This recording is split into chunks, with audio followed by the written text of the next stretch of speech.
And now I come here to New York. What do I like about New York? Because I just was in New York. So I've been living in an apartment in Harlem for 2 years now. The building is a nightmare. So I need to get out of this place. And my roommate approached me, and she wanted to live together, and she wanted to get out of this space. NYU didn't give me any financial aid, and that's why I had to take the year off. And I just kept thinking about my old gap year and how much I got accomplished because I wanted to go to the school. They had this huge program about consent. When someone says rape to me, I think about the Delhi gang rape. I don't think about what happened to me. He's a human being too. The guy who did it to me was my best friend at the time. I would have never thought anything like that could ever happen. We used to have these dance competitions at home, and I would always win. And they would always get pissed. I'm moving and, kind of trying to sync. And when I do, it's just... And the day we sign the lease, she decides that she wants to back out. And that she wants to stay in the apartment that is in my name that is going to be running up in July. And I say brokers are the worst because I think our experience with our broker is really what put her off. He disrespected her family. The school was a little outside of Barcelona, so I took a 2-hour train every day. And I crossed the street, I was listening to music, and I got hit by a car, straight up, rolled over off the top of the car.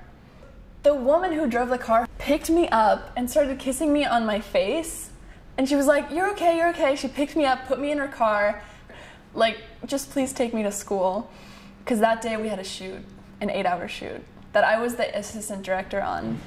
He was like, "Dude, you gotta get real drunk." And then I didn't want to drink anymore because I was done. But he held me down and put a bunch of vodka into my mouth, and I don't remember anything after that, and I passed out. And the funny thing is we passed out in the same room as everyone else.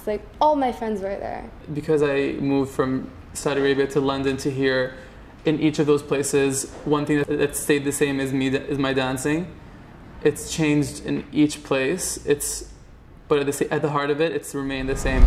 But I found a new roommate, and I signed a lease on the same apartment that she deposited on, but I haven't told her that I've signed the lease.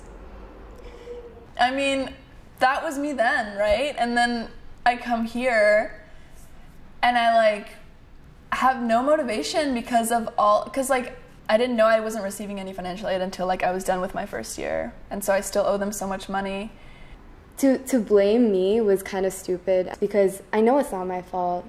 I feel so much more secure about myself. I know that even though my family means a lot to me, what they say doesn't necessarily have to translate to what I believe in. It's actually grown, it's become more self-expressive, and it just makes me feel happy and good, and that's the important thing. Everything you do in the city, whether it's searching for employment or searching for housing, you're kind of working with other people, and relationships and dynamics can change. And unfortunately, I'm losing a roommate and a friend, potentially.